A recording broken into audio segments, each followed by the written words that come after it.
சோகத்தில் நீரில் குதித்து மூழ்கி இறந்த இளைஞர்.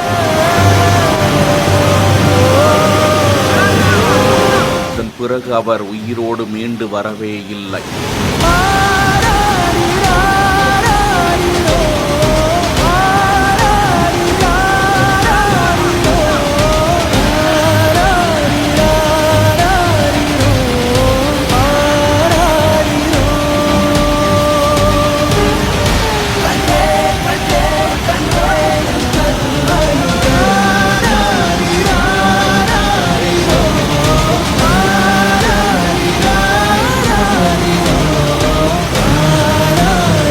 ஆந்திர மாநிலம் சித்தூர் மாவட்டம் பலமனேர் அருகே உள்ள கல்யாணரேவு நீர்வீழ்ச்சிக்கு தனது நண்பர்களோடு யூனிஸ் என்ற இளைஞர் சென்ற நிலையில் நீர்வீழ்ச்சி ஆர்ப்பரித்து பாறைகளில் மோதி வந்து கொண்டிருக்க ஆழமான அந்த நீரோடை பகுதியில் நீரோட்டம் காட்டாறு போல அடித்து சென்று கொண்டிருக்க அதனை நண்பர்களிடம் வீடியோ எடுக்க சொல்லிவிட்டு அந்த இளைஞர் யூனிஸ் நீர்வீழ்ச்சிக்குள் குதிக்கின்றார். அதன் பிறகு நீரின் இழுவைக்கு ஈடு கொடுக்க முடியாமல் அந்த இளைஞர் அடித்து செல்லப்பட்டதாக கூறப்படும் நிலையில் அதிர்ச்சியடைந்த நண்பர்கள் தீயணைப்பு துறையினருக்கும் காவல்துறையினருக்கும் தகவலை தெரிவிக்க எவ்வளவு தேடியும் யூனிஸை கண்டுபிடிக்க முடியவில்லையாம். தொடர்ந்து தேடுதல் வேட்டை நடந்து வருகிறது. இந்த நிலையில் அந்த இளைஞர் நீரில் குதிக்கக்கூடிய காட்சி வெளியாகி அதிர்ச்சியை ஏற்படுத்தி வருகிறது.